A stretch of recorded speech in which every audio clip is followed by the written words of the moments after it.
Over 500 years of maritime history have graced these waters.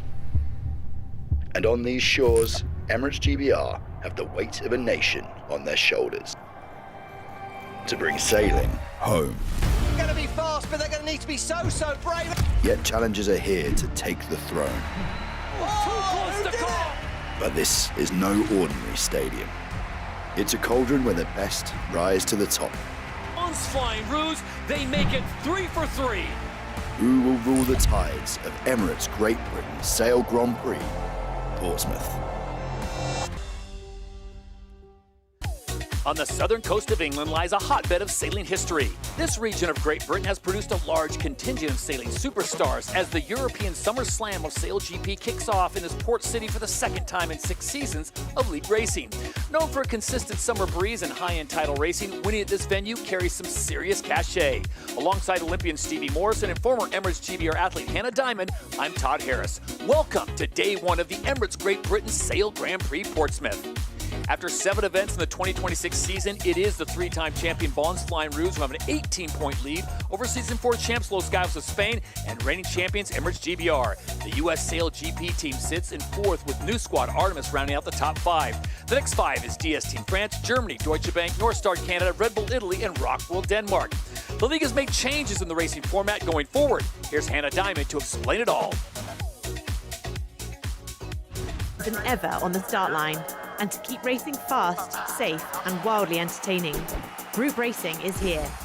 Using final standings from the previous event, teams across the weekend are split into 2 groups, Group A and Group B. The last event winner is seeded to Group A, the following 2 teams to Group B, the next 2 to Group A, and so forth. The top 2 boats from each group progress to a winner-takes-all 4-boat final, going head-to-head for the event title. Smaller groups mean tighter duels and cleaner starts. Perfect for the US team. This process ensures competitive balance is spread out evenly across both groups. So here are the groupings. Group A will be New Zealand, Brazil, Canada, Denmark, Italy, Spain, and Australia. Group B contains the home team Great Britain, the United States, Sweden, France, Germany, and Switzerland. Today's onshore breeze will be consistent in strength and direction, demanding a high level of execution from the teams. It is a tidal venue, but with teams racing at such high speeds, it's unlikely to be a huge feature. Any small mistake in boat handling or speed builds will be punished harshly, so it's a day for polished racing, which will take all 6 sailors on board to be in sync to make that happen. So that's the course. Let's talk about the conditions and what they'll be sailing. For that, we check in with a 4th member of our broadcast team. Here's Olympic silver medalist Lisa Darmanin. Portsmouth is bringing the action. It's looking epic out here, and the boats are set up for speed. In the water, we've got the high-speed foils, we've got the high-speed runners at the back, and we've got that sporty small 18-metre wing. I tell you what, in practice laps, it looked hard to sail. It was really hard on the flight controllers. It's going to be all about coordination here and lining up for this start. We know it's important, and it's just going to be a fantastic day of racing. All right, thank you, LD. Much more from you as we are now 30 seconds away from the start of race number 1 for Group A. And we are race loaded today. 6 fleet races, Stevie, as they wind it up under 20 seconds to go. Yeah, look at that bottom right-hand corner. The wind rose 32.5 kilometres an hour. Plenty of breeze. This first leg to Mark 1's going to be quick. Mubadala Brazil in the middle of the line, well positioned. The black foils are out the back. Vaughan's Flying Rouge perfectly placed. Can Slingsby deliver from here? They wind it up. Canada winds it up. It's all about timing for race 1. This is the umpires. Early start penalty, Denmark. Oh, they've got to go back behind the fleet. Disaster, and North Star Canada Giles Scott, Olympic gold medalist. He should lead at Mark 1, but the Brazilians are coming in hot through the middle of the fleet. Turn away at Mark 1's going to be high speed. 2, 1. Wow, they snuck over the top on Mubadala Brazil. So you've got 3 Olympic gold medalists at the front of the fleet here in Group A, as they make their way past Mark 1, and it is fully on with Canada, Brazil, and the Australians out in front. There we go, first manoeuvre's crucial. Going to push all the way wide here, trying to keep things fairly simple down towards the bottom. Top right-hand corner is where they're headed. That's gate 2. That Napoleonic Tower is a roundabout on the course, Hannah. Yeah, and North Star Canada's done really well to get nicely out that corner. It was a close cross there between Mubadala Brazil and Red Bull Italy, but it should be plain sailing down to this first gate as long as they can keep the boats under control. Group A scheduled for 3 races today, time permitting. Right now it is North Star Canada, Giles Scott out in front. Then you've got Martini Grail, Mubadala Brazil. The Australians now falling back, getting some pressure from Phil Robertson and Red Bull Italy. Oh, it's been called the group of death. And at the moment, the big hitters, Australia, New Zealand and Spain, are out the back here as we see North Star. Look at the grandstand, 10,000 people there on the shore. Left turn looks good. North Star lead. All the way to boundary for the port. 2-time Olympic gold medalist in the Finn class, Giles Scott at the wheel for North Star Canada. They need a win in a big-time way as they currently sit 8th overall in the season, 39 points off the lead on 23 points. But here we go, their first of 3 races today, and they split the course with the Canadians opting for the left-hand side with Brazil. The right side goes Red Bull Italy and the Australians. The Australians have to try and steer a little high to keep clear of Red Bull Italy. The Italians' manoeuvres are tricky in this breeze, Hannah. Yeah, they can be really tricky, and I think it's going to be a day where when the breeze is up, you've got to be a little bit careful, but when it drops down just a tiny bit, you have to be pushing hard. Stevie, this is a situation with the group racing now is when you finish your race, you do have some time to kind of look after things on the boat, get hydrated, but it's going to be a quick turnaround, rapid fire succession, 3 full races for each group. Yeah, it's huge, and I think important we remember it's about getting in the top 2 in your group. So for the boats on the course now, Australia, big mistake, middle of the screen, they got too high, falling down off the foils. Oh, they felt like they needed to push because they were in the middle of the pack, and they've dropped way, way back. Disaster for the Bonds Flying Roos. Level up. Go reset on board the Australian boat there, but look at this, North Star down the road. Really solid manoeuvre there again from them. We saw a little mistake at the bottom from Mubadala Brazil that's just put them back in the pack. I think if you can find space here, the boat will be much easier to sail, so that's going to be key today. I think that's what's great, Todd, with these new smaller fleets that we've got here, the group racing. You can see there's Napoleonic, easy for you to say, roundabout in the middle of the course there really adds a feature, but you see Mubadala Brazil, they're slowing the turn. That's because the black foils are in the background. Indecisive, big mistake on board the Brazilian boat. Needed to push wider, bottom right-hand course to the screen. Spain and black foils set up to manoeuvre. It's tight by the black foils. Spain manoeuvre underneath, should be clean. Right of way with Spain now, but the black foils are clear, and it's been a massive gain for the Kiwis in the Spanish on this upwind leg. So Diego Botín getting a good look at Peter Burling and his crew. Meanwhile, Giles Scott and North Star Canada have made the turn at gate 3. Phil Robertson, Red Bull Italy, they slot into 2nd place, and the black foils now sit in 3rd as we go down on the water. Lisa, it is absolute mayhem from our point of view. What's it looking like for you, and where is that favored side?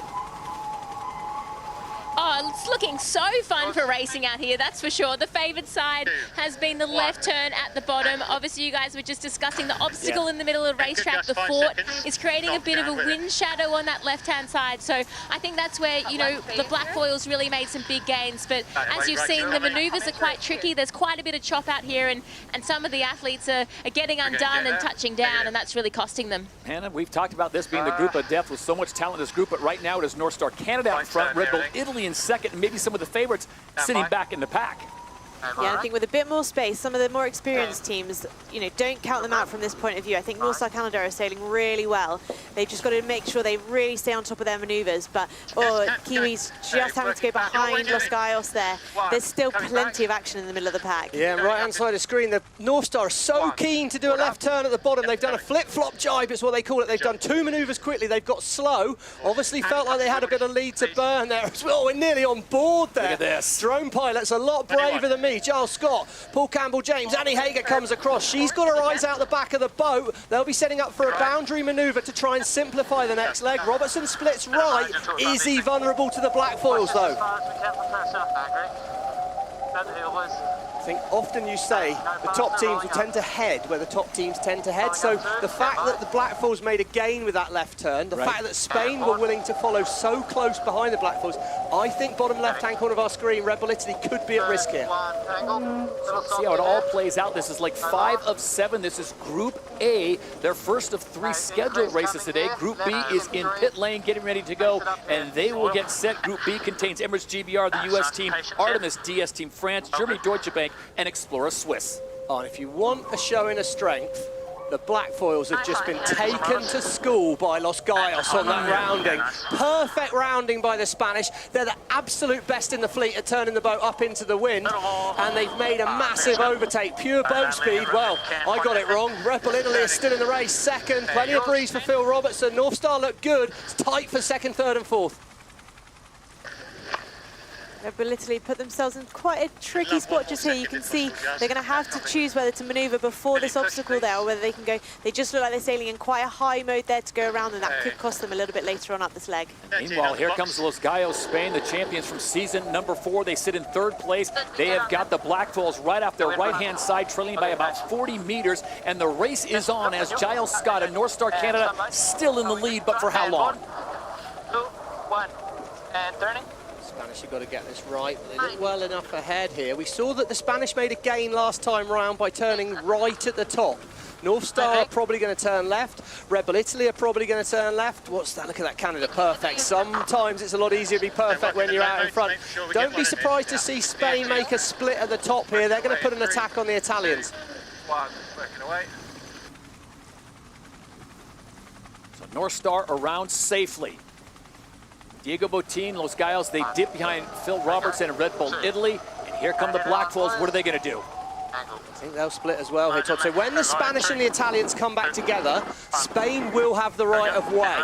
Could be crucial there tactically, as we see Spain head off down the course. Early manoeuvre. They're looking for contact with the Italians as soon as possible on the leg.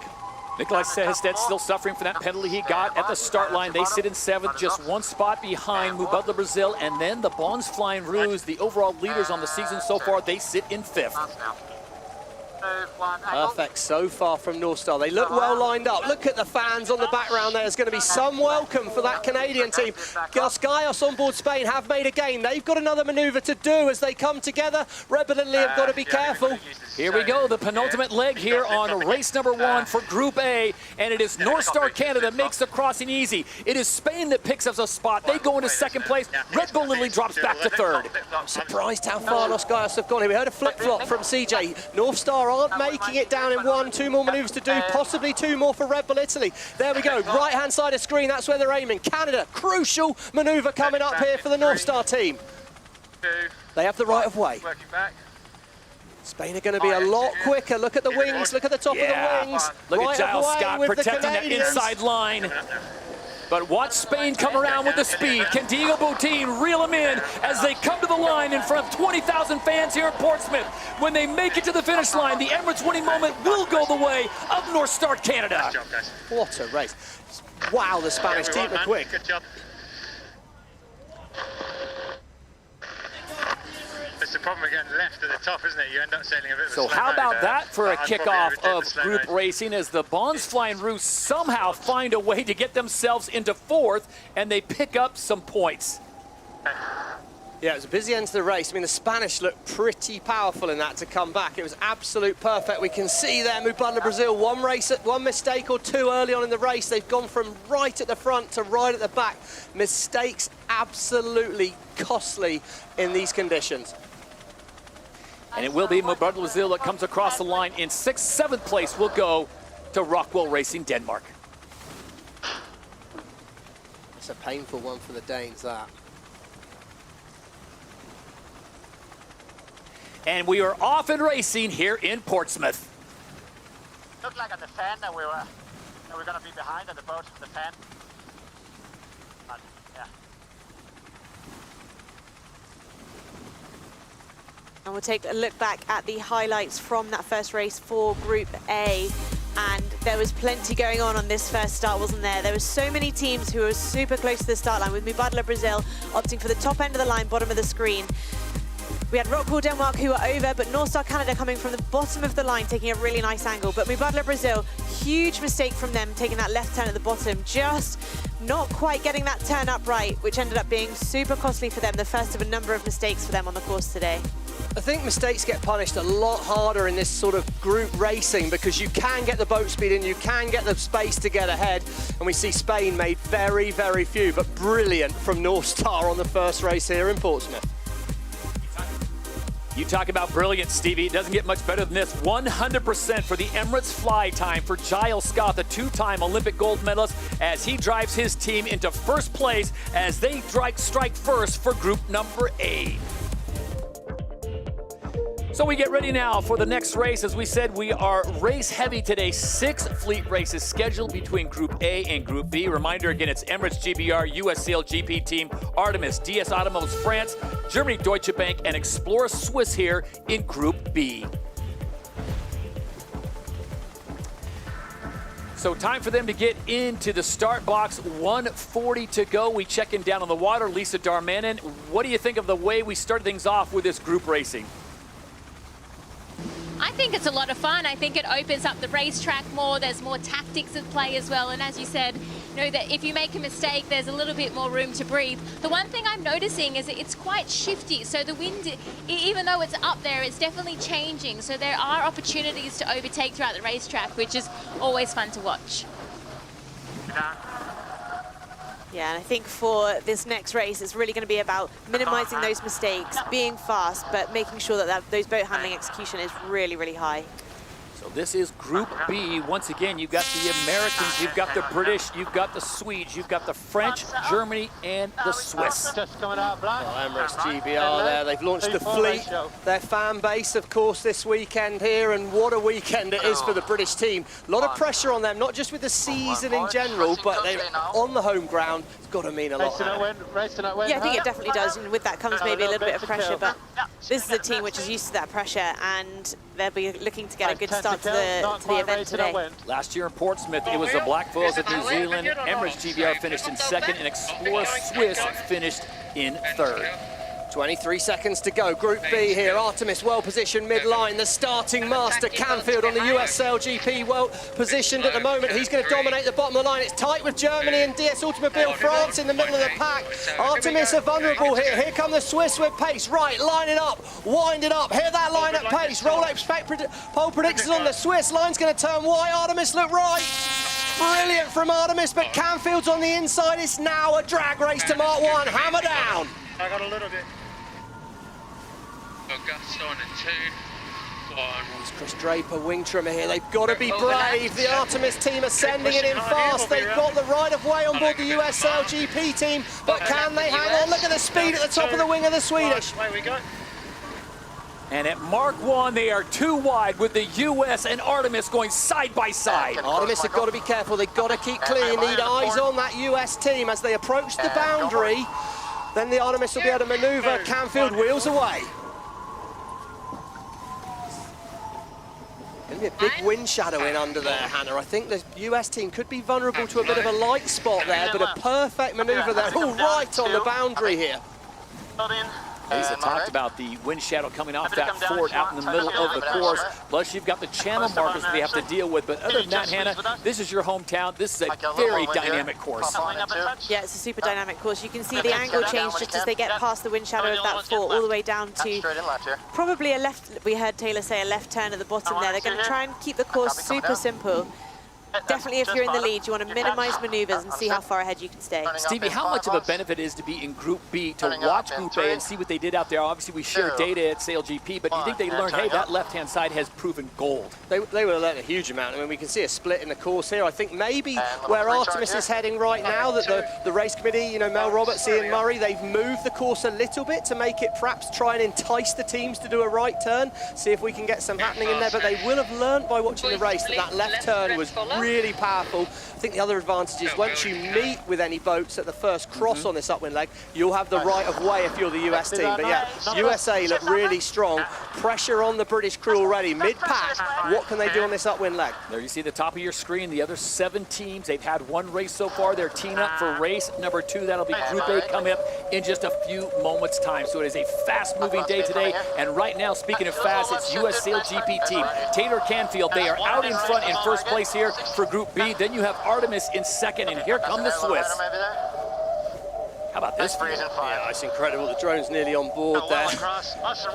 We can just see him thinking of setting up. Andrew Campbell crosses the boat for a little look. He's the strategist.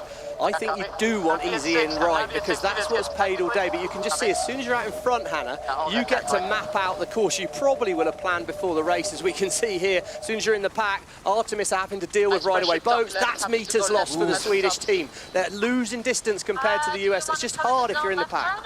Yeah, that's right. And not only are you losing meters there, it also sets you back on your course mapping. So whereas you might have been accounting for one maneuver, left turn, for example, you might no longer be able to make those marks. So once you're ahead, if you can make it to the right turn, minimize maneuvers, then that's always an advantage to you.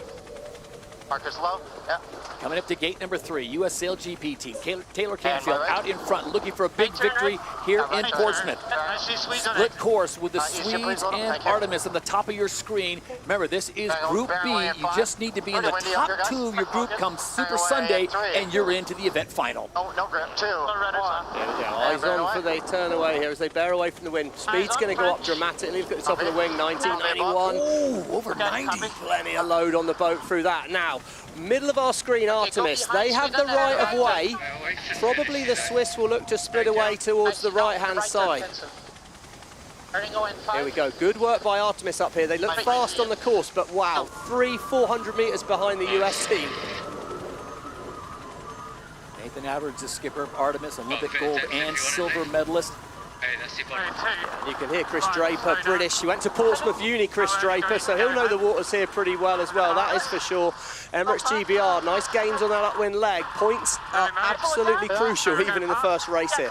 Emirates GBR go over 90 kilometers an hour, but way out in front, it is the Stars and Stripes. Taylor Canfield with a massive lead right now on leg 4 of 7 here in their first race scheduled for 3. Todd, I don't know if I'm right here, but they've been fast, they've done less maneuvers.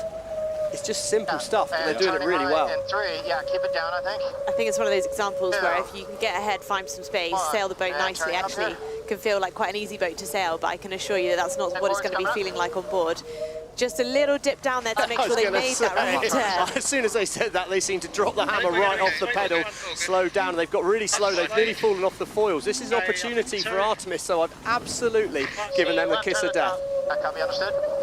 Taylor Canfield, though, Stevie, you talk about his resume. He has the chops to perform in this league, no question about it. Yeah, 3-time match race world champion. I mean, he's used to performing on the top stage. They struggled last season. They've made some huge changes in the coaching lineup, in every other lineup, but they've made gains. Here you go, right of way with the French. Emirates GBR around the outside. They'll be safe. Germany Deutsche Bank have got to give space. Oh, it's loose on board the French. Eric Heil, slingshot maneuver on the inside. He got slow, judged it well. Quentin de la Pierre, he's not afraid to drive it like he stole it, and that was pretty marginal right there. But anyway, they're back in the race, they're up and going, but they won't like what they see in 5th place. So it's Grand Theft de la Pierre in 5th place, Germany Deutsche Bank in 6th. Remember, it's the top 2 teams after all the fleet races on Super Sunday that go into the 4-boat event final. Yeah, crossing here in the middle of the course. USA are ahead, right of way Artemis. It's easier from here for Artemis to turn right at the top. Despite being behind, this could be our advantage to the Swedish team here. Look how much that gap has come down. I mean, we were talking 300 meters, and now it's less than 100. One mistake can absolutely kill you. We're coming back here on board the French. Look, they're going to turn up. They get slow. They're on 2 foils. That means when they turn left, here we go, de la Pierre turns. A lot of load goes in. Lee McMillan, he's just back from injury. Great job by Germany as well, right? Well, yeah, I mean, amazing from Eric Heil. The reactions of these drivers can be incredible. Here we go. We approach the top gate. US well set to turn left, but we've seen turning right is good. Does Canfield try and block him off? Going to go straight. He goes straight. We're going to have a split. Advantage Artemis if they can catch up a few meters when they come back together. So leg 5 of 7. They're now on to leg number 6. Gives us a good opportunity to go down on the water. Lisa Darman. And Lisa, do you like what the Americans are doing here, or do you prefer what Nathan Outridge and Artemis are doing? Deepening up here. I think I like where Artemis is going, and the reason is that they can push to the boundary, do a maneuver, and then when they do that final turn into the gate, it'll be a little bit smoother for them, like we saw in the last fleet. So I know there's a couple of meters in it, but I would go where Nathan Outridge is right now. All right, Stevie, and I'll play devil's advocate. Can Taylor Canfield lay it in from here into the final gate? Well, he's trying. He's definitely trying, Todd.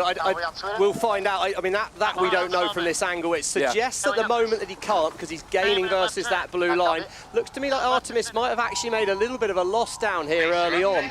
So yeah, a few mistakes, but it all depends. Yeah, can the US do it?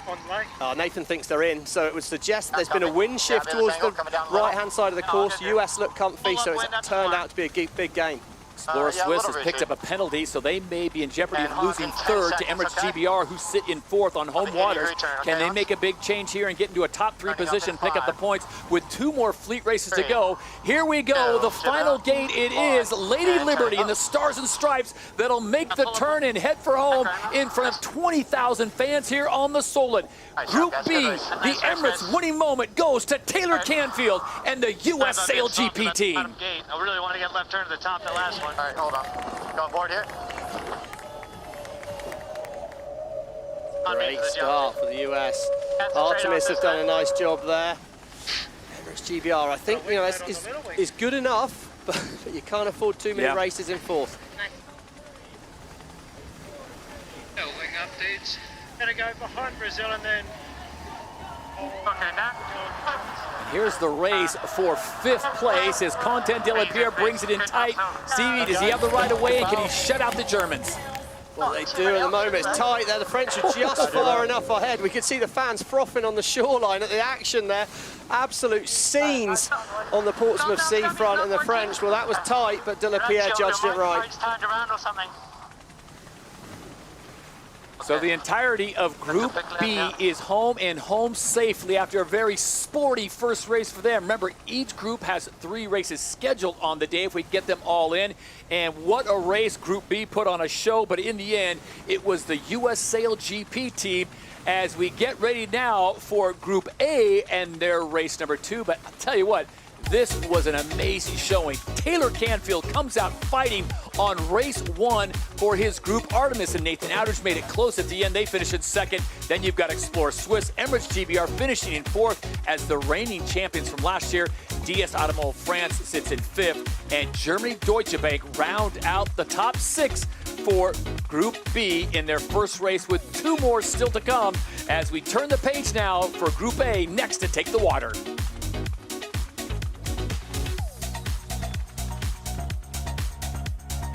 What a way to start things off as group racing. Both groups have had 1 race in, 2 more still to go.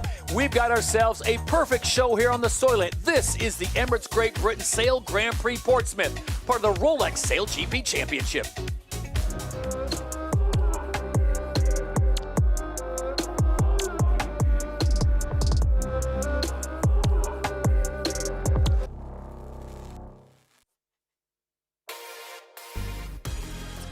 And if we take a look back at this race, we have Explorer Swiss making a really aggressive move, swooping behind Emirates GBR, which in turn slows both those teams down and opens the door for Artemis and the US SailGP team to hit the line with speed and make that drag race towards 1 super fast.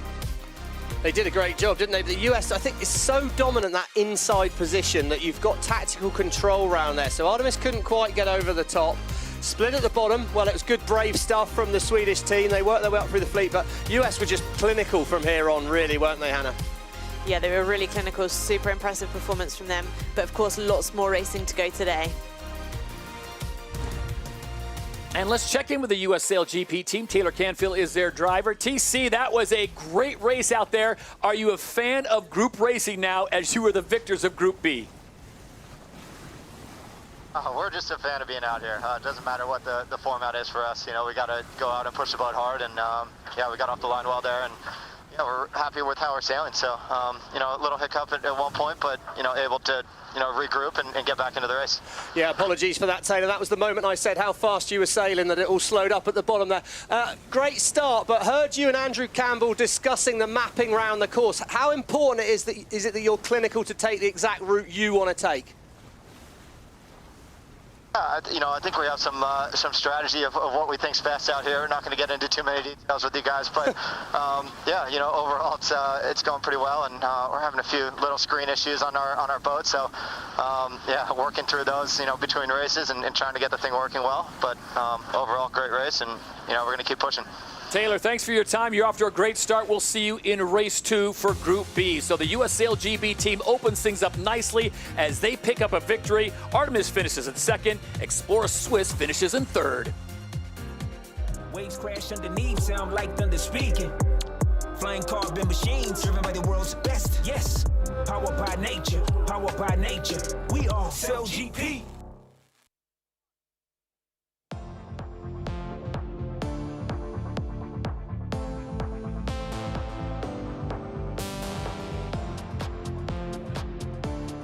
Well, it is a beautiful day here in Portsmouth, and the Emirates Great Britain Sail Grand Prix has been on the calendar. This really caps off championship summer here in the UK with Wimbledon. You have got everything going on with the Henley Regatta and, of course, the Ascot Racing, and we cap it off with the Emirates Great Britain Sail Grand Prix Portsmouth, part of the Rolex SailGP Championship. Portsmouth is the great waterfront city, packed with world-class attractions and a year-round programme of events. Escape to the UK's only island city to explore miles of coastline and centuries of history. From the historic dockyard, the D-Day Museum, Southsea Castle and so much more. There is plenty to see year-round in Portsmouth.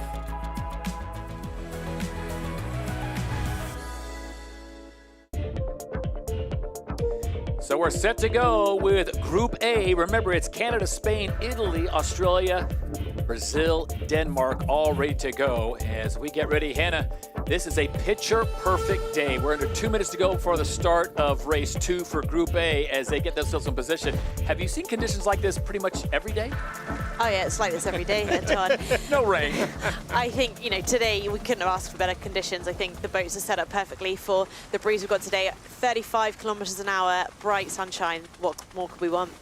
And there's the situation for Group A. Remember, you need to be in the top 2 after all the fleet racing to get into that 4-boat final. The top 2 out of Group A will move on right now. It would be Canada and Spain. Stevie, not a big surprise there, but you see the Blackfoils in 4th, the Bonds Flying Roos in 5th. They need a big result here. I think what strikes me is how quickly you don't get many points at all, and you can end up quite a long way behind. Yep. So Bonds Flying Roos we're looking at here, and kind of feel like the pressure's already on them a bit, and I always think of them in this breeze, they're rock solid. They've looked a little shaky, so it'll be interesting how they've used this break. New chance for the coaches to reset. How do you use the half-time break, if you like, to get ready for this race? Well, if history is any indication, Tom Slingsby to come out swinging here on the start of this next race. Remember, it's 3 fleet races for Group A and Group B. Both groups have now had 1 race with 2 more scheduled to go, and now 45 seconds to go. Hannah Diamond, these are your waters. Where would you want to be? Well, I think that inside line's been really powerful. If you can get off the start line well and take the fastest angle to Mark 1, it looks like where the US SailGP team were in the last start was perfect. Lisa, any changes down on the water as we look at the currents and the effect of the wind and how strong it is? No, it's all basically the same, but one thing to point out is even though we've only got 7 boats in this fleet, the start line is smaller than when we have 13, so it's still hard to get off this start line and find a spot. 12 seconds to go here, and we can see the Canadians in the middle of the line. Rockwool Denmark, they need a good one. They slingshot round the bottom, top of the screen here. Blackfoils and Bonds Flying Roos are going to struggle to make it on time. Rockwool looks great as they line up the start. North Star, brilliant from Giles Scott again, but on the inside it's Denmark, and it's a short sprint, 350 metres to Mark 1. It's going to be hard for the Canadians to roll over the top. 92 kilometers an hour as North Star Canada and Giles Scott approach mark number 1 in race 2 for Group A. And again, it is Canada out in front. What a job by the Canadian teams. Paul Campbell, James, Billy Gooderham, take your hat off. The pace they had there to Mark 1, incredible. Can they now execute a smooth first downwind leg? Can they lead at gate 2? If they do that, they're going to be gone. Look at this shot on the water. That just shows you what the chaos is like with the water spraying about, Hannah, and it is tight quarters out there at high speeds. Yeah, I'd say the breeze is definitely up here. The boats look a little bit harder to sail, so it's all going to be about measuring the amount of risk you're willing to take on this first leg down to gate 2. I love what the Blackfoils have done here. They've manoeuvred out before the tower. They're towards the right-hand side of our screen there. They're going to come back with the pack with the right of way. We know a left turn's favoured at the bottom here, but Burling's given himself a chance. Bad start, great first decision after that. Can the Blackfoils get themselves back in the game? Blackfoils, the winner of this event last year, got 4th place in the first race for Group 8. Meanwhile, it is deja vu all over again with North Star Canada and 2-time Olympic gold medalist Giles Scott out in front. It's going to get tight at the bottom. Red Bull Italy have got to watch out for the Blackfoils. Whoa! Oh my life, that was tight. What a moment there. Burling swerving out. He had the right of way. It'd be interesting if there's anything we hear more about that. It was all clear, but that was so tight there. The Blackfoils, well, all the boats are in good shape. Penalty Italy, not giving room. Penalty Italy. I agree with that. That penalty Italy, they did not give room. Totally agree. We can see the Emirates umpire studio, bottom right-hand corner there. Chief umpire Craig Mitchell came in. Totally agree with that decision, to be honest. That was so scary. But at the top of the screen, North Star Canada are down the road. That's 2 high-profile Kiwi drivers going at it there, Stevie, with Phil Robertson and, of course, the main man, Peter Burling. Here it is one more time. Oh, not going back to that, excuse me. Back to racing action. There's North Star Canada out in front, Spain in second. Yeah, I mean, it's just on the inside. You see Burling had to really spin it. I mean, again, the umpires see this in minute detail, so we don't know exactly what's happened out there, that we'll see that absolute detail. But to me, you can see there, looks like there's a bit of right of way on the inside. Blackfoils spin. They have to avoid the Italians. Burling will say, I just wanted to soak straight down to the mark. I didn't want to go as wide as that. Well, on board it didn't look maybe quite as scary as it did from the helicopter, to be honest. But let's get back on the race here, Todd. And you can see North Star kept it pretty simple. They're pretty happy with the right turn. What does Spain do, Hannah? Well, I think it's up to North Star Canada, really. Do they want Spain to do another manoeuvre, or are they happy to let them follow and make that decision? So it's whether you take it into your own hands and try and force the other team to do an extra manoeuvre or not. Is this the same penalty, Stevie, on Red Bull Italy? Yes, yeah, the longer it takes to clear, there you go, slowing up now. Just heard Giles Scott say there's a lot of breathing up front. Well, the grinders at the front of the boat are working a lot harder than you, Giles. You've got to hold on to that steering wheel. They're pulling that wing sail in and out. If that's the only problem they've got on board the Canadian team at the moment, it's tight in the pack. Here we go. Rockwell have got to keep clear of the Blackfoils. Blackfoils are going to go from 4th to 3rd in the blink of an eye right now. Disastrous upwind for the Italian team, but they've kept it pretty smooth. They're tight in the pack now as we head off downwind. The Italians go from 3rd to 6th place, and that penalty is finally off. So now Phil Robertson, he really has to get on his pony and try to track down the field. It's Canada, it is Spain, it is New Zealand, and Rockwell, Denmark, top 4. They've got it smooth again. They're sailing the boat nicely, and the Red Bull Italy team will be feeling like, okay, we can get ourselves back into this. Blackfoils have got themselves some space. They'll be keen to hang on to that 3rd, because at the moment it's the same first 2 boats from the first race. Remember, it's about being in the top 2 in your group that's crucial. And at the moment, well, it's a picket fence from the North Star Canada team. They're sailing pretty much mistake 3. I hope that doesn't do them any harm. And Los Gallos, well, they're struggling to make any inroads, but we know how fast this Spanish team can be. Halfway through the race here, this is race number 2 for Group A. Reminder, Canada won the first race. Spain finished in 2nd, and Italy finished in 3rd. Good pressure on boundary. Great rounding there by the Canadians, the masters of the roundup of the Spanish. Let's watch them. This is what the coaches will be looking. How do the Spanish do such a good job? Silky smooth again, couple of meters gained, but they need more than a couple of meters if they want to catch North Star. Blackfoils are into desperation mode. Roll of the dike for Slingsby now. Back and forth, going to lose a place to 5th here, and Slingsby splits away. Got to try something different, right, Hannah? I mean, for so far, the Bonds Flying Rouge just have not found their groove. No, a couple of mistakes from the Bonds Flying Rouge so far, but we know that they can be really quick in a straight line, so if you let them get into space, they can be really dangerous. Stand by. And pause. To be fair, Stevie, they do have an 18-point lead on the season as we now start the second half of the season on our way to the Middle East and the Grand Final. So the Barnes Flying Roos with some points to play with right now, but Tom Slingsby wants to get his team back in the fight. It is still North Star Canada out in front by about 80 meters over Los Gallos. Spain sits in second, and the Black Foils have moved into third. Yeah, Black Foils have gone fast. It's definitely not how Tom Slingsby's brain works. He races here and now, and he races hard, and he's not happy, that's for sure. Because they don't look as good as we've seen, but we're early on in the event here. Time to make some lessons, get some learning in. North Star, well, whatever they've done in the break, maybe it's just a change of scene coming over to Europe's really sorted them out. Here we look at the fly time, bottom left-hand corner, right on the limit, Billy Gooderham, and that's how they were on that leg to Mark 1. That's where they got this lead, by absolute bravery in that sprint to Mark 1. But Los Gallos, well, they're not going away here. Will we see a split at the top of the course? That's probably the Spanish's only chance, is if they turn left and let the Canadians take the right turn.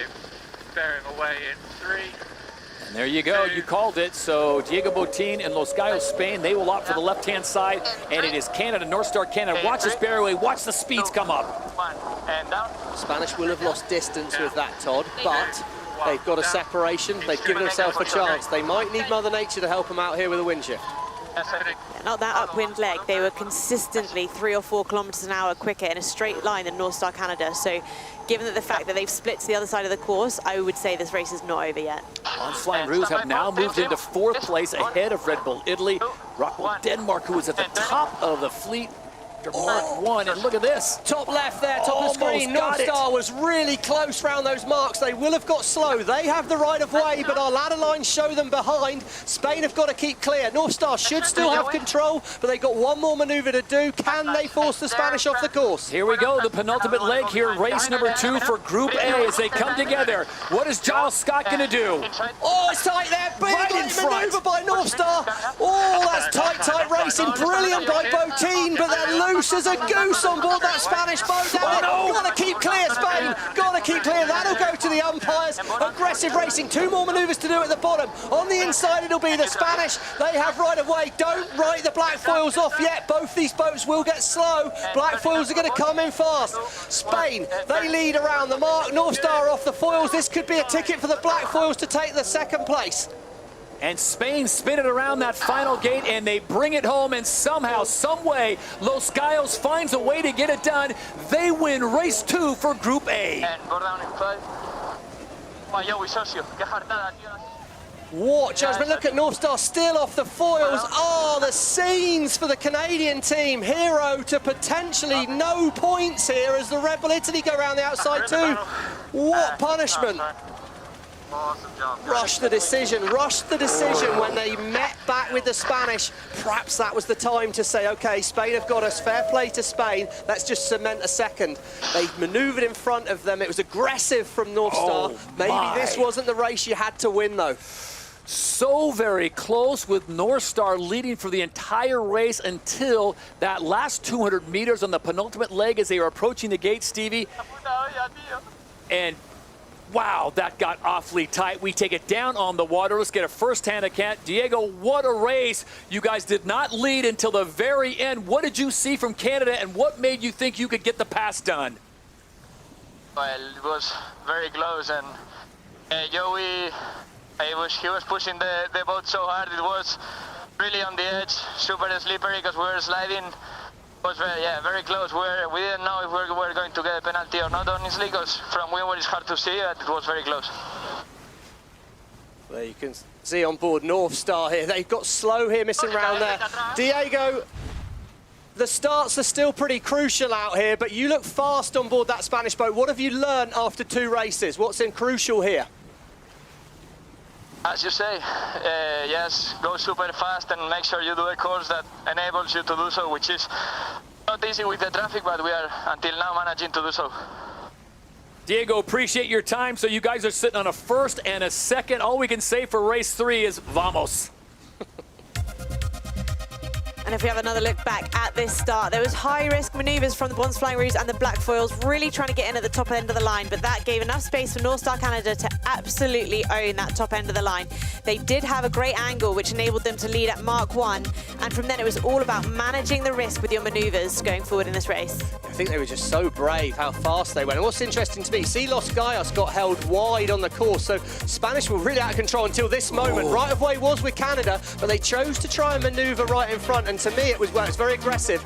They fell off the foil. Sometimes there is a time to think about the next race, Han. Yeah, absolutely, and really painful for North Star Canada here, not just losing one boat, but seeing most of the fleet come past them. So the fly time goes the way of Los Gallos, Spain. They go 100%, and they pick up a victory to go with their second place in the first race with one race to go. So the Spanish looking very fast. Canada still looking pretty good. They're in the top 3 position, but right now the top 2 in Group A would be Los Gallos, Spain, and the Black Foils of New Zealand on 9 and 6 points respectively, with the Black Foils getting the tiebreaker on North Star. So for Group A, 2 races down, 1 more to go. We turn our attention now to Group B. And it will be Emirates GBR, the US SailGP team, Artemis, DS Automo France, Germany Deutsche Bank, and Explorer Swiss. Reminder, on their first race, it was the Americans that won the first race. Artemis finished in second, and the Swiss finished in third. So all the teams out on the water as they are set to go racing, as we are into group racing format here in SailGP Season 6. This is the Emirates Great Britain Sail Grand Prix from Portsmouth. 1:15 to go. Good time to go down on the water and check in with Lisa Darman. And Lisa, it seems like it is getting more and more exciting down there. Are the conditions contributing to that, or are the athletes just getting more and more used to having more space with this group racing? I mean, the athletes are pushing, but what's happening out here is the waves, the chop is really kicking up, which is making it hard for, I guess, the flight controllers. And we've seen that balance between how hard to push. And yeah, it's getting bumpy out here. And near the fort, on the other side of the fort, is actually worse. So it's trying to balance flat water or waves out here is another thing to think about. Yeah, execution's going to be really key. The breeze looks like it's staying up, and it's going to be really close into this start. All right, here we go. This is Group B, their second race. Once again, the Americans won the first race. Artemis finished in second. Top 2 out of each group will go into Super Sunday's event final, Stevie. Yes, Artemis that have positioned themselves well for the inside. They've got space. They've got a lot of control over their decision. Very surprised to see where the US team are heading. What's Canfield got up his sleeve? Artemis, they head back towards the line first. Rolex pole predictors on board Germany, Deutsche Bank. US team are going to struggle to get in at the top, but they're going to be super, super hot. Look for that line to turn white, and we're going to be go. What a start by the French. De La Pierre, wow, he owned that, but on the inside it's Artemis. They've got less distance to sail. Can they be fast enough? Explorer Swiss look to roll over the top. It's a pure speed race. I think the Swedish are going to get there first. Look at the French, 92 kilometers an hour. They are the fastest. So it's Grand Theft De La Pierre on the outside as they go 3 wide at Mark 1. Yeah, and the French are tactically in a weak position. US SailGP team back in the pack. Can they make some gains? They maneuver away first. Looks like it's tight here with that fort. Oh, we could be looking at some penalties. They're going to be wide there, Todd. They all got very wide. Swiss went off the course. That's a 20-metre penalty.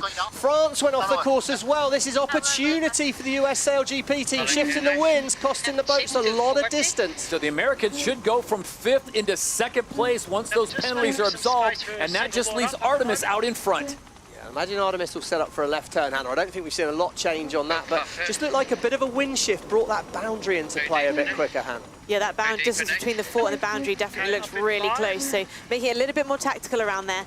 Like you say, I think Artemis will take a left turn here, but will be close between US Explorer Swiss just getting ahead there. They haven't managed to clear their boundary penalty yet, though. Yeah, the Swiss are going to have to look to clear that afterwards. US SailGP team split. Often splitting at the bottom's a pretty good manoeuvre, Todd, because you've got space.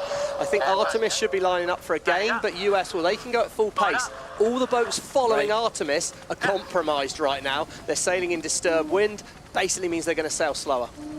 You can just see them in a bit of a line up there, almost like a queue getting out to that right-hand boundary, so they're going to want to make an early maneuver, some of those boats in the middle of the fleet, to get some clear air. So the Americans right now just sailing in their own private Idaho, the bottom of the course, the bottom of your screen. Meanwhile, up on top, that is the rest of Group B. And as they come together, we'll see how it all shakes down. It is still Artemis out in front. Explorer Swiss sit in second. The Americans now dropping back to fourth behind Germany, Deutsche Bank. Yeah, looks like they're going to lose a bit here as well, Todd. Interesting thing. No problem, no change. Yeah, okay. Oh, that's Andrew Campbell, their strategist. He's calling it. Small duck. Coming down a little here, guys. Just saying we've got to dip behind the German team. Right of way with Germany. That's why the US have to yield here. So they've got to move round behind. Artemis left-hand side. Best seat in the house. Well, Not a ton on. yeah, the trouble is, as Hannah suggests, they're out the back here. Yeah. They're out the back on Emirates GBR, and they've got to start to make things happening here. So yeah, best seat in the house for us, but worst seat in the fleet for them, because they are way, way back early on in this second race. The reigning champions from season 5, Emirates GBR, currently find themselves in a big hole. Remember, they finished in 4th place in the first race, and right now they're sitting in 6th. It's interesting racing here, isn't it, Todd? Because we saw Artemis, they're definitely fast around the course. The US team have made big improvements in this breeze, because they look like they're going to get themselves back up potentially to second as well.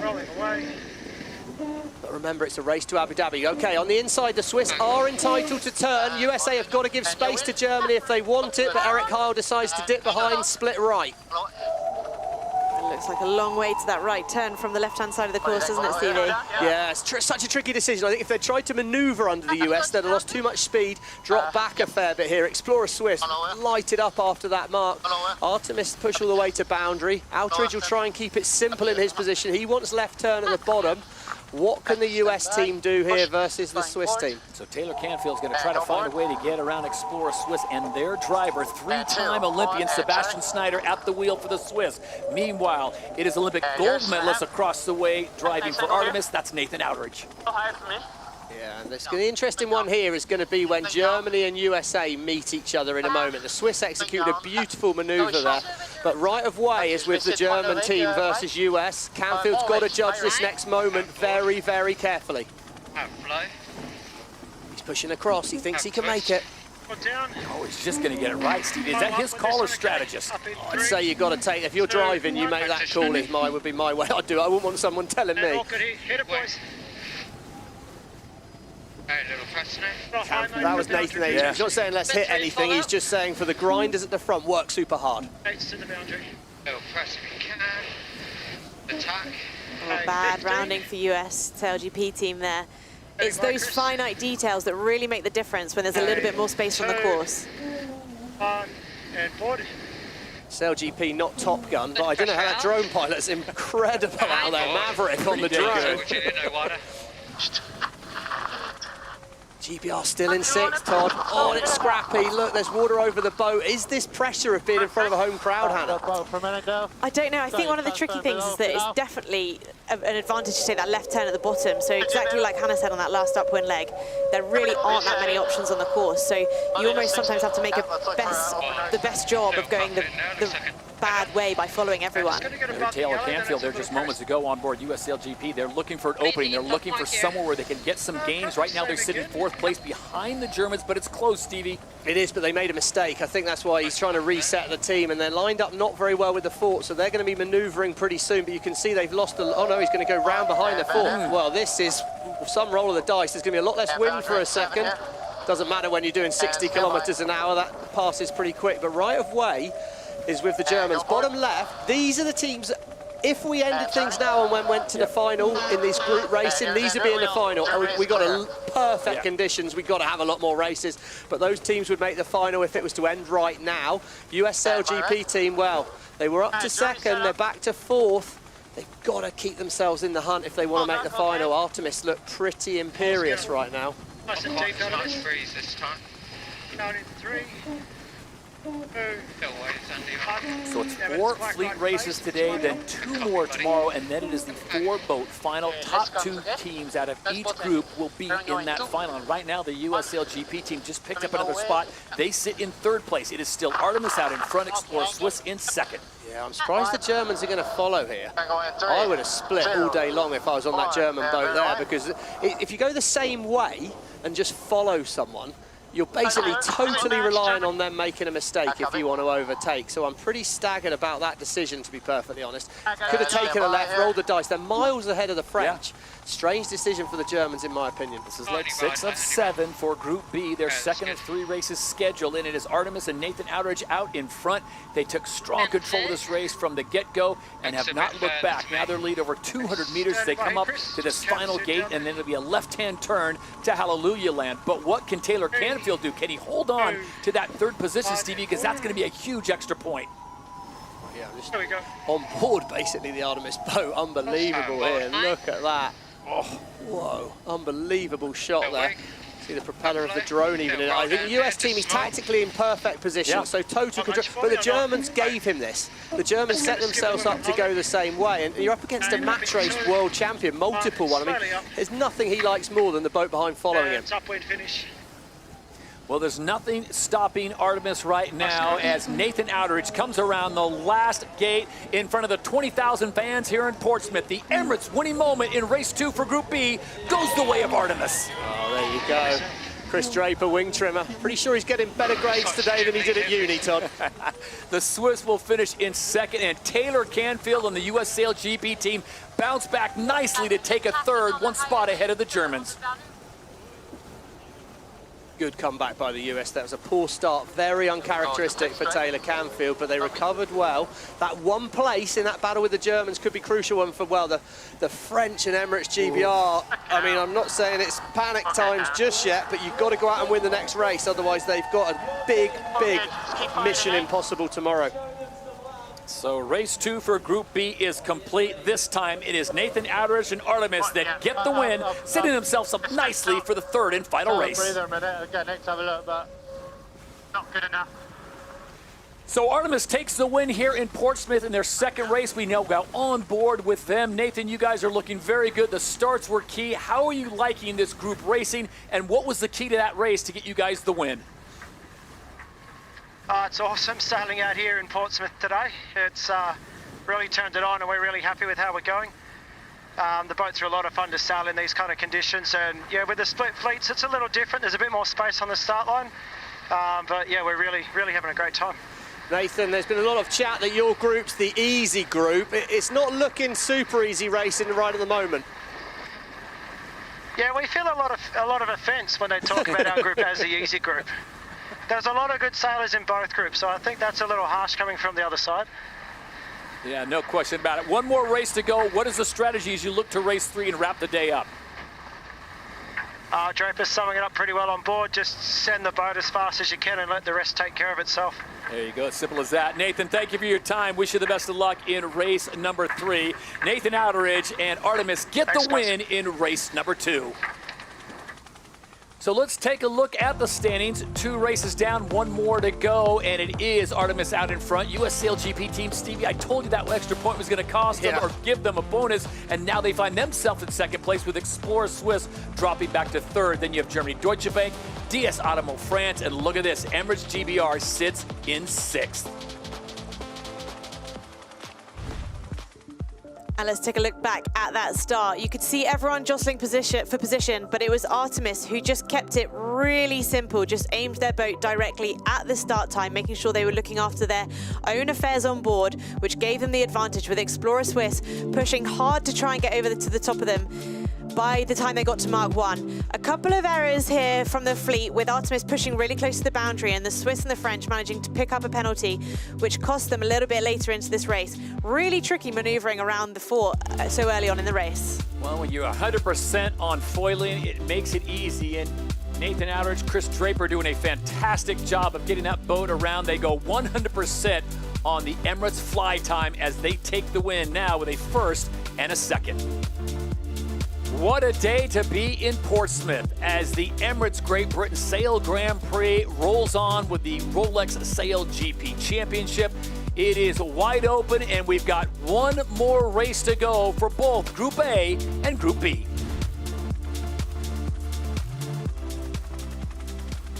So under 90 seconds to go as we take a look at the leaderboard, remind you what has happened so far. Canada won race number 1, Spain won race number 2, and Stevie, that Canadian issue and that penultimate leg really cost them. They probably should be in second place right now. They find themselves in third, and it's only the top 2, but the Black Foils have been sailing good all day long. Yeah, I mean, if you're on board Canada, you'd say, you know, okay, made a mistake, but no worries, we're sailing really well.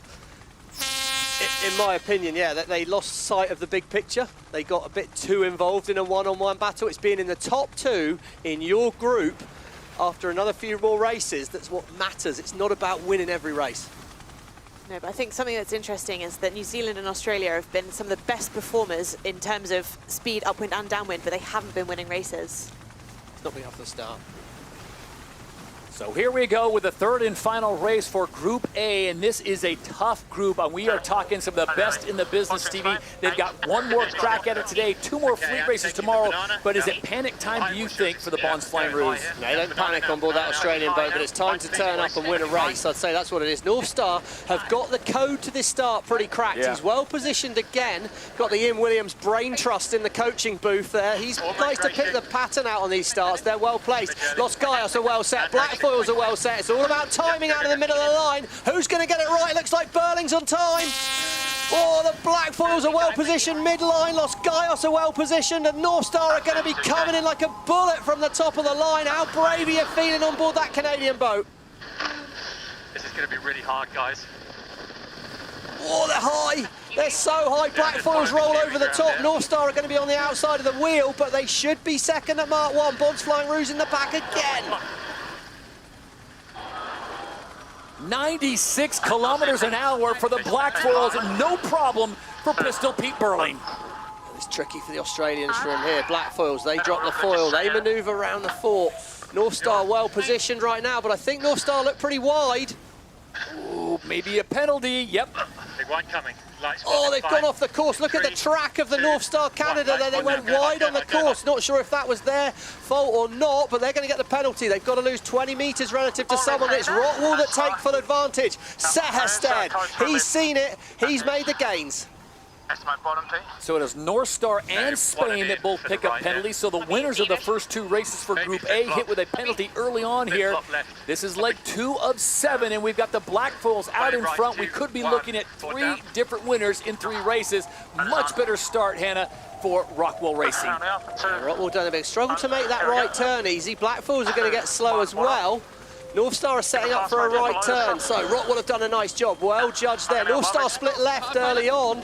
Oh, it's so tight in the pack, and it's so easy to get slow when you're behind boats, Hannah.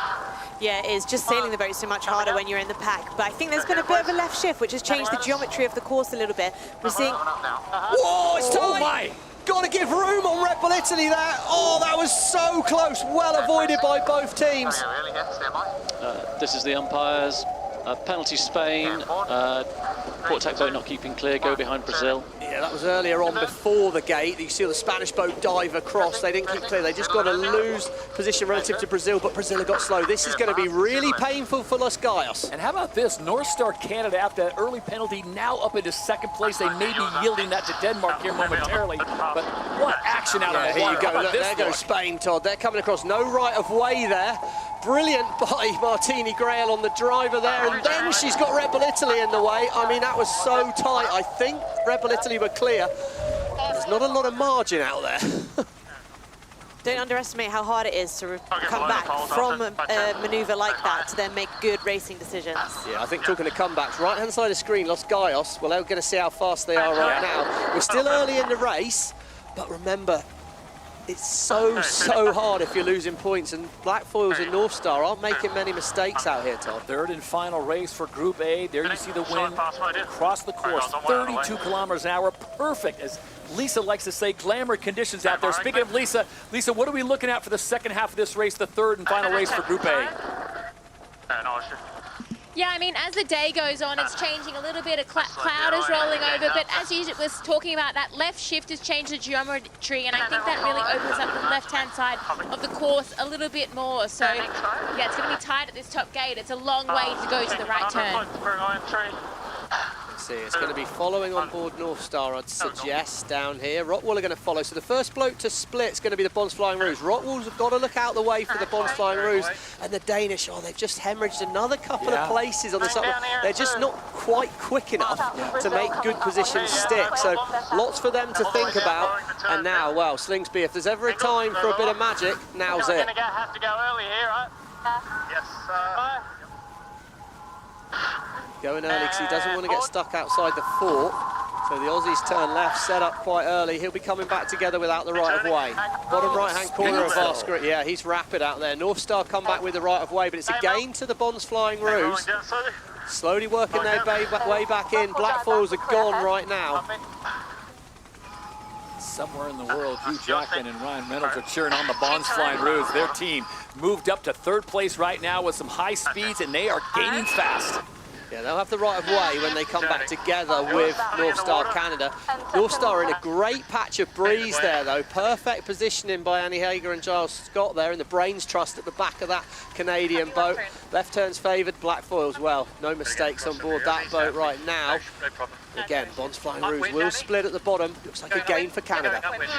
I gotta be honest with you. I am so impressed with Giles Scott. Yes, he's a 2-time Olympic gold medalist in the Finn class, but he has driven this boat today. His crew have been spot on. Yeah, I think the big difference for them has been getting off the start line. They've had 3 excellent starts, which just puts you in the mix. And then from there, if you can sail smart, then you've got a shout of being within the pack. Top 5 to score points, Todd, okay, in this race, in this fleet. So for Los Gallos, no points at the moment. They've got work to do. Stand by. You can just hear the voices on board, all these boats just raising a little bit, can't you? It's not easy sailing the boat in these conditions at all. Lisa talked about the water being a little more choppy than we had earlier in the day. There you see in the distance, that is Group B. They're getting ready to race. Right now, as it stands, the Group A standings would be New Zealand, the Blackfoils, and North Star Canada going into the 4-boat final on Super Sunday. Yeah, and you can see how points are crucial. Spain in 6th, need to get to 5th if they want to get a point, and that would put them alongside North Star. So there's a race going on at the back. Right of ways with Rockball over the Bons Flying Rouge.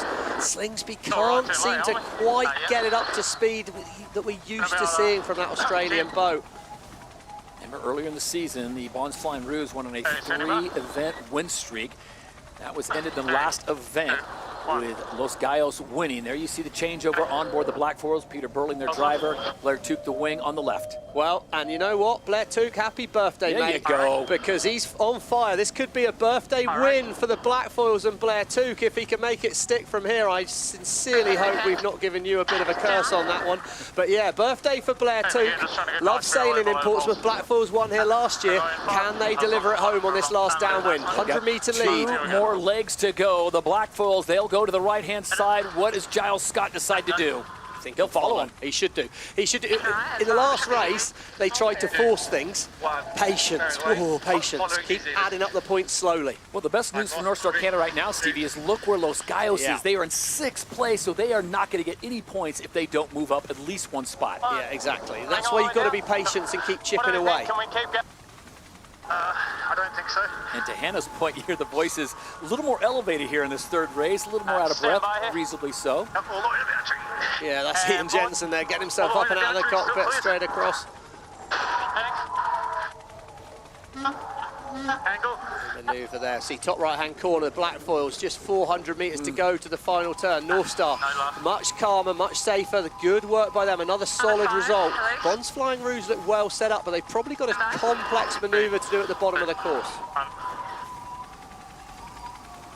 Start to see as the wind is kind of 33, 34 kilometres an hour. The teams are just trying to minimise some of those manoeuvres, take some of the risk out of the racing here. If they have the option, they're going to want to sail the shortest distance and just keep things really simple. Well, Peter Burling and the birthday boy Blair Tuke keeping it simple to the tune of a 1st place finish as they come in for the 3rd and final fleet race for Group A. The Emirates winning moment goes the way of the Blackfoils. They got better in every race through the day, didn't they, Todd? They're, you know, getting into form, slowly working up through the fleet. So, brilliant result for them. North Star have done a nice job. Bons Flying Rouge, well, they're looking faster. Look, they have managed to catch some distance up Third place, it's not really enough yet, but you know what Slingsby's like. He only needs to scrape into that final, those top 2 boats in his group, to have a chance of winning here in Portsmouth still. Yeah, the Australians with a 3, 3, and a 5 on the day. It'll be Denmark in 4th. Red Bull Italy will finish in 5th. And that leaves Spain in 6th, and they will be shut out of the points with Brazil finishing in 7th. Yeah, costly one for the Spanish. That did not get a good start, got tied up with a penalty at gate 2, and it shows you, even the best, if you get yourself stuck in the pack, you can really find it hard to get out. Oh, and with that result, Stevie and Hannah, Spain will drop 4 places as Martini Grail and Mubadala Brazil come across the finish line. And so Group A have completed their first day of racing here in beautiful Portsmouth. All that leaves is one more race to go for Group B.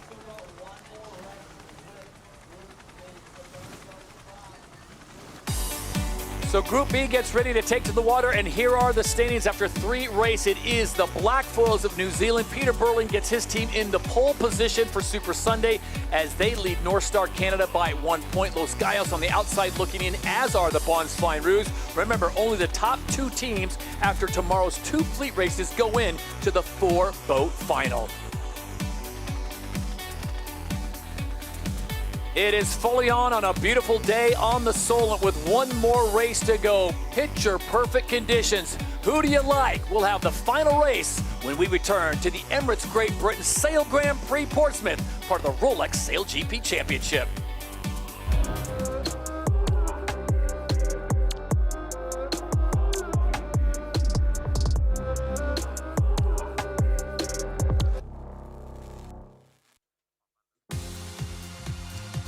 And it's becoming really clear that in this group racing, the start is even more important than ever. We've got North Star Canada and the Black Foils who absolutely nail their time on distance again here to make a really great start and head towards Mark 1. We've seen a little bit of difficulty with the boats judging that distance to the boundary here, and we heard Giles Scott say on board that they're going to be in a little bit of trouble. They were just on the outside there.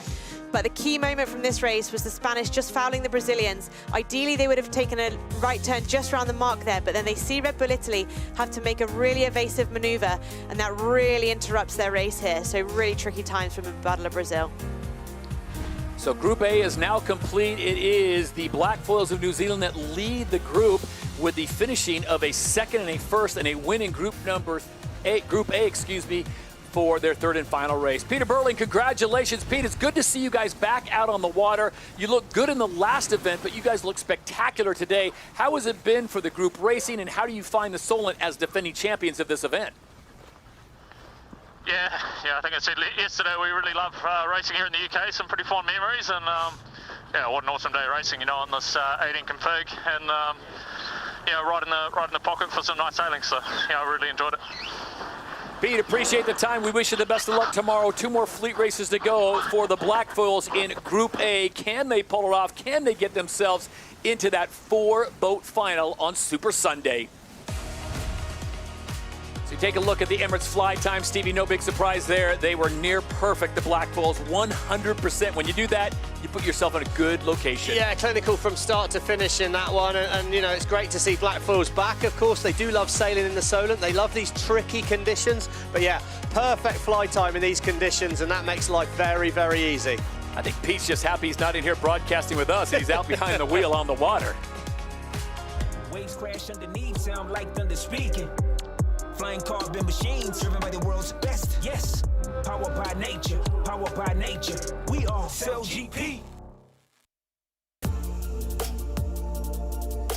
Well, what a day as we are down to the final race at the Great Britain Emirates Sail Grand Prix here in Portsmouth. Stevie Moores and Hannah Diamond, Lisa Darman and Todd Harris with you. Last event was the Canada Sail Grand Prix in Halifax. Coming up next, we've got the Rockwell Germany Sail Grand Prix in Sassnitz. That's coming up August 22nd and 23rd. Beautiful day on the south coast of England, and what an opportunity for the fans to get up close and personal as we get ready for the final race of the day. This will be Group B with the Americans, the British, the Swedes, the French, the Germans, and the Swiss to wrap things up. There's the leaderboard right now as it stands.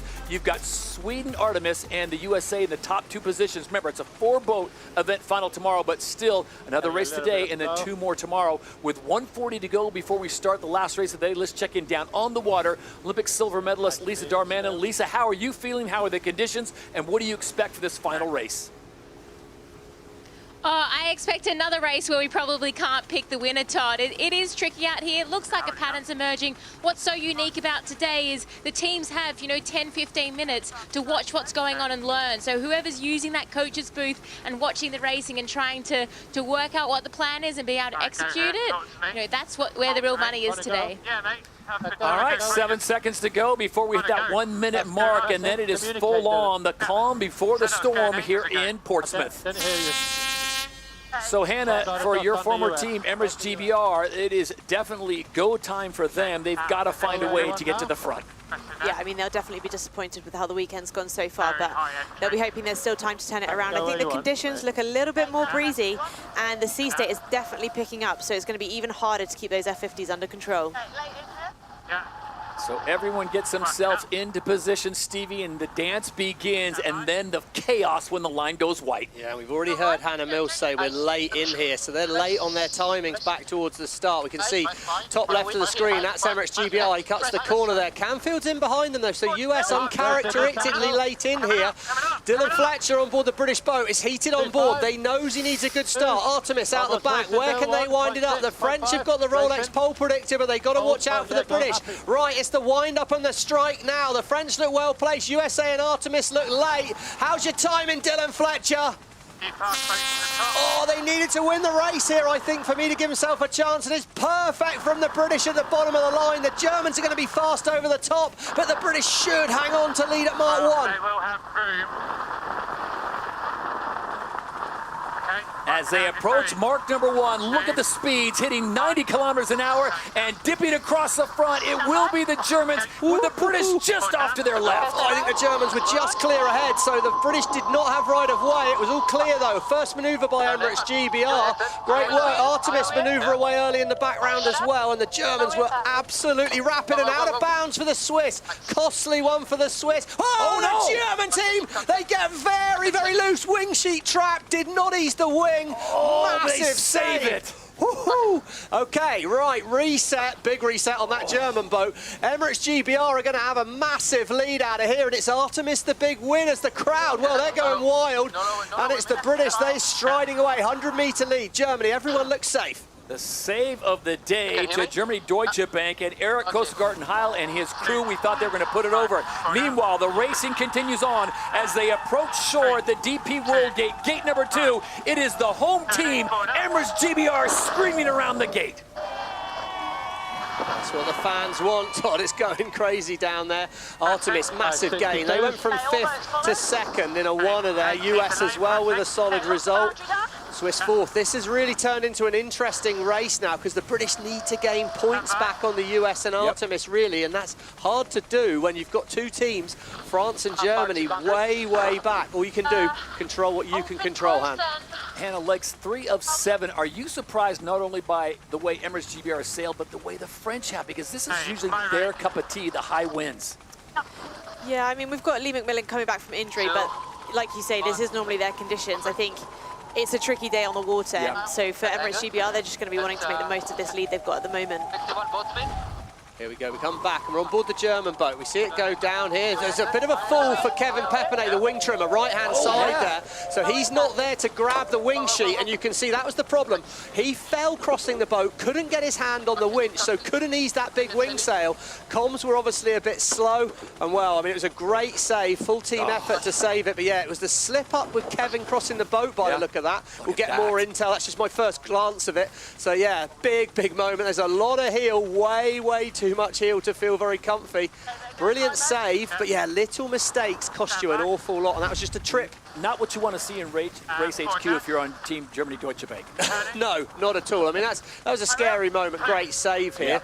I mean, I think probably the team that will be happiest really will be Artemis. The Swedish team went from 5th all the way up to 2nd in that. I mean, they took full advantage of what was presented to them, and Artemis have caught up with the British here.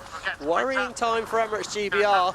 They try and cement a good race win here. They're going to have most boats following them, as we said before. If the boats behind are following you, that is that is very, very good for you. But if you are a fan of Emirates GBR, and I think I've got about 20,000 of my closest friends there in Portsmouth who are, if they can win this race, Stevie and Hannah, that will change everything for tomorrow.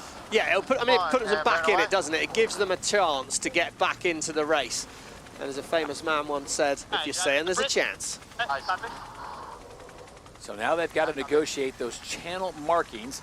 Artemis sits in 2nd, US SailGP team in 3rd. This is like 4 of 7. This is the final race of the day. Yeah. British have made a nice gain there, able to push a little bit wider on the course. You can see the curve in Artemis's line as they sailed up to avoid the post. Probably playing it safe on Artemis, play the long game, trying to accumulate points. As we can see right now, Group B standings top left. If it stayed like this, the Swedish and the US team would be in tomorrow's final. But fortunately for the British, there's a bit more golf left in this hole.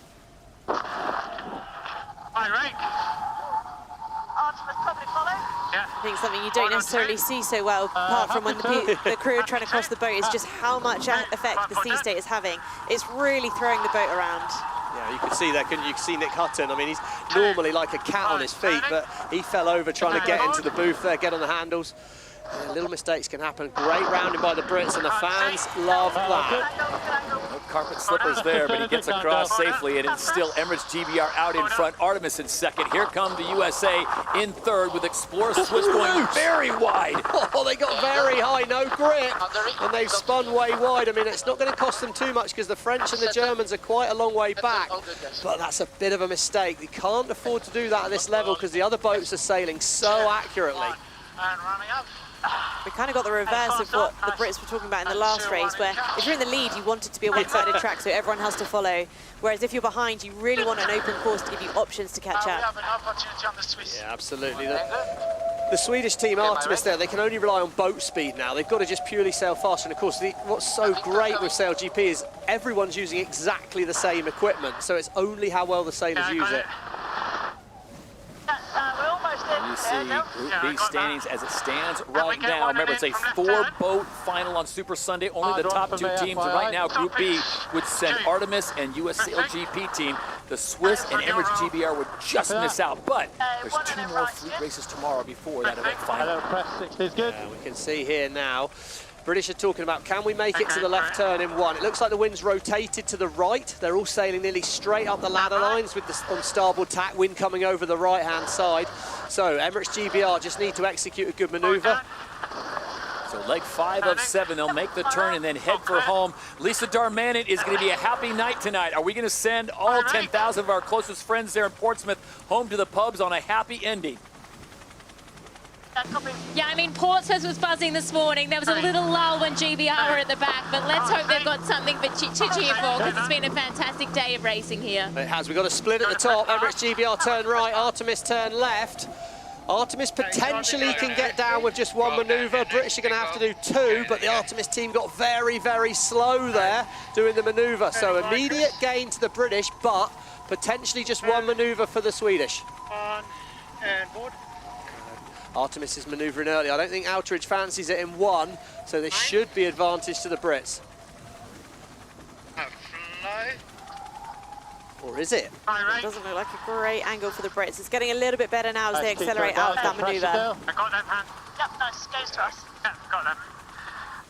Oh, they're going to feel a lot better about things right now, don't they, than 10 seconds ago. As soon as you hear your strategist say gains to us, then you're going to be feeling an awful lot better. So 1 smooth manoeuvre, and there's 10,000 very, very happy people on the shoreline in Portsmouth, and 5 or 6 very, very happy people on board that boat.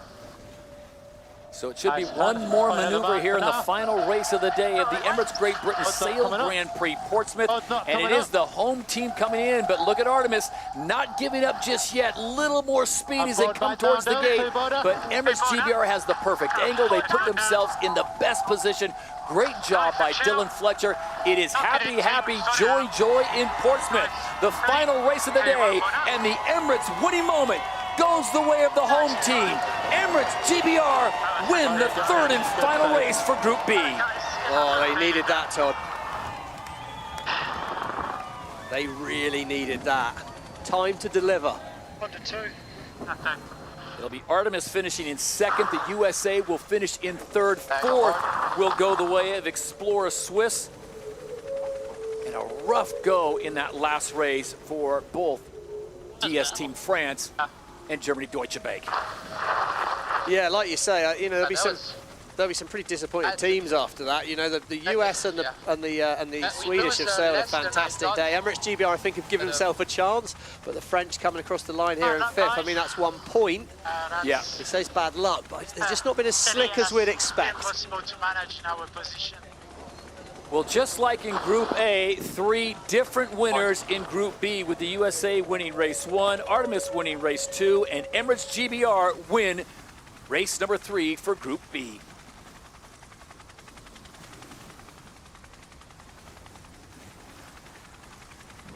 So the racing is complete here at day 1 of the Emirates Great Britain Sail Grand Prix in Portsmouth as we get a spin around on board that team.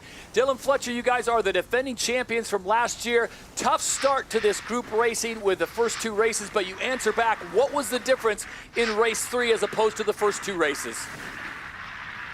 We just, finally managed to get up the start line, and I think with the race course today, there wasn't very many options. So once you were through the start, it was a bit of a procession.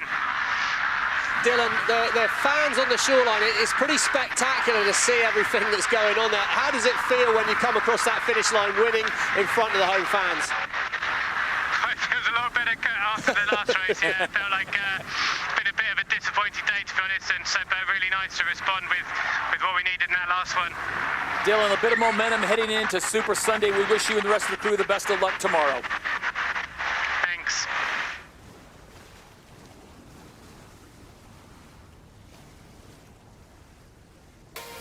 And it has been all about either the top or the bottom of the line today with the starting, and we had Germany Deutsche Bank at the top of the line and Emirates GBR at the bottom of the line. So they both accelerated really nicely, with Germany Deutsche Bank just managing to get across of Emirates GBR.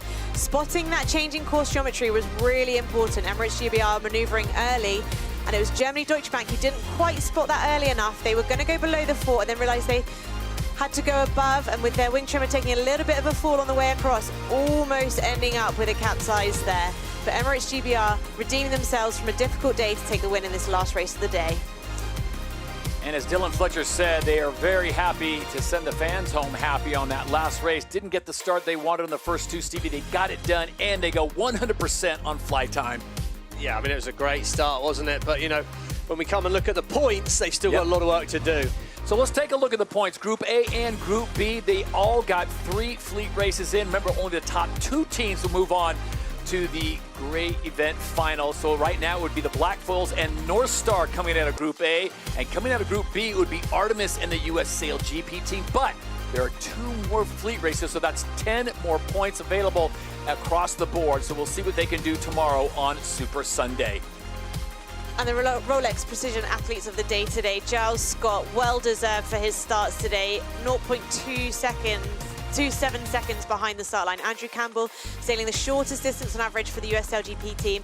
Arno Sarafagis having the highest average speed as the best wing trimmer, and Andy Maloney with 100% flight time.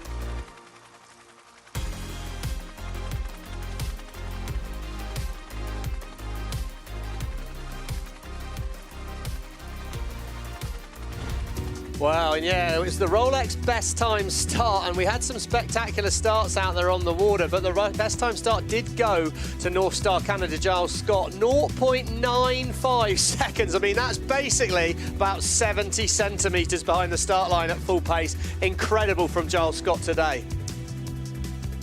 And the DP World highest speed of the day, not a record and not triple digits, but 98.58 kilometers an hour put up by Artemis, so not too bad. And tomorrow could be more of the same. So that sets us up perfectly for our final thoughts as we get ready for Super Sunday, the Emirates Great Britain Sail Grand Prix Portsmouth. Let's check in quickly with Lisa Darman. And Lisa, what can we expect tomorrow on the Solent? Well, you can expect more action. It's actually going to be windier tomorrow, so the teams will be gearing up for that. As you were talking, we've got 2 fleet races each. The groups will remain the same. They'll be fighting it out. Top 2 advancing to that winner-takes-all final. We get another 4-boat final. So plenty of action still to come on Sunday here in Portsmouth. Stevie, final thoughts? Final thoughts. Well, I think we should come to the UK more often. The conditions are fantastic. Tomorrow's going to be great, and mistakes really matter in this group racing. Yeah, I think the team's going to have to do a great job of debriefing from today if they want to come out with a shot of making the final tomorrow. All I can say is group racing on day 1 has been a huge success. Much more of that tomorrow as Super Sunday takes center stage, event 8 of the 2026 season.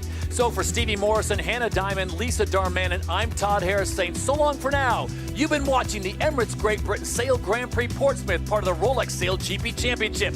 We'll see you tomorrow.